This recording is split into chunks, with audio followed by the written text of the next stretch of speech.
ಗಾಡಿ ಏನಾಯ್ತಲೇ ಆ ಗಂಡು ನೂಡಲ್ಸ್ ಕೊಟ್ಟವನಿ ಕಣವ. ನನ್ ಗಂಡ ತೆಗ್ದಿರೋ ಗಾಡಿಲಿ 30 ರೂಪಾಯಿ ಪೆಟ್ರೋಲ್ ಹಾಕ್ಸ್ಕೊಬಿಡೋದು, ಊರೆಲ್ಲ ತಿರ್ಕೊಬಿಡೋದು, ಅದು ಅಲ್ಲೇ ವೆಹಿಕಲ್ಗೆಲ್ಲ ಕೊಡೋದು.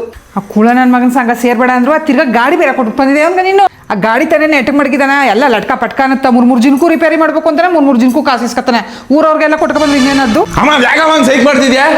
ಸುಮ್ ಊಟ ಮಾಡಕಾರ ನೆಮ್ಮದಿ ಕೊಡುವಸೆ. ಸರಿ ಕಳ್ಳ ವೈದ್ಯಂಗೆ ಹಿಂಗ ಬೈ ಕೊಟ್ಕೊ ಬತ್ತಿದೆ ಇಲ್ಲ, ಏನಾರು ಹೆಚ್ಚು ಕಮ್ಮಿ ಆದ್ರೆ ಏನ್ ಮಾಡ್ಬೇಕು? ಅವ್ರ ಫ್ಯಾಮಿಲಿಗೆಲ್ಲ ಯಾರು ದಿಕ್ಕು? ಇದು ಯಾಕಮ್ಮ ಇಷ್ಟೊಂದು ಓವರ್ ರಿಯಾಕ್ಟ್ ಮಾಡ್ತಿದ್ಯಾ? ನಂಗೆ ನಿನ್ ಕನ್ಸನ್ ಅರ್ಥ ಆಯ್ತದೆ, ಬಟ್ ಆದ್ರೆ ನೀನ್ ಅನ್ಕೊಂಡಂಗೆ ಏನೂ ಆಗಲ್ಲ. ಅಕಸ್ಮಾತ್ ಆದ್ರೂ ಅವ್ನ ಫ್ಯಾಮಿಲಿ ಸೆಕ್ಯೂರ್ ಆಗಿರ್ತದೆ.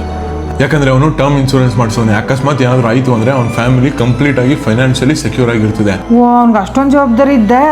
ಕಣಮ್ಮ, ಟರ್ಮ್ ಇನ್ಶೂರೆನ್ಸ್ ಎಷ್ಟು ಇಂಪಾರ್ಟೆಂಟು, ಹೆಲ್ತ್ ಇನ್ಶೂರೆನ್ಸು ಅಷ್ಟೇ ಇಂಪಾರ್ಟೆಂಟು. ನಾನು ಎಷ್ಟೊಂದು ಫ್ಯಾಮಿಲಿಗಳನ್ನ ನೋಡೋನಿ, ಹಾಸ್ಪಿಟ್ಲಿಗೆ ಸಣ್ಣ ಪುಟ್ಟ ನೋವು ಅಂತ ಅಂದ್ಬಿಟ್ಟು ಹೋಗ್ತಾರೆ. ಆ ಹಾಸ್ಪಿಟ್ಲಲ್ಲೇ ಅವ್ರ ಲೈಫ್ ಟೈಮ್ ಸೇವಿಂಗ್ಸ್ನೇ ಕಳ್ಕೊಂಡ್ಬಿಡ್ತಾರೆ. ಹೆಲ್ತ್ ಇನ್ಶೂರೆನ್ಸ್ ಏನಾದರೂ ಇತ್ತು ಅಂದರೆ ಆ ಇನ್ಶೂರೆನ್ಸ್ ಕಂಪ್ನಿನೇ ನಮ್ಮ ಕಂಪ್ಲೀಟ್ ಹೆಲ್ತ್ ಎಕ್ಸ್ಪೆನ್ಸಸ್ ಎಲ್ಲನೂ ನೋಡ್ಕೊಳ್ತಿದೆ.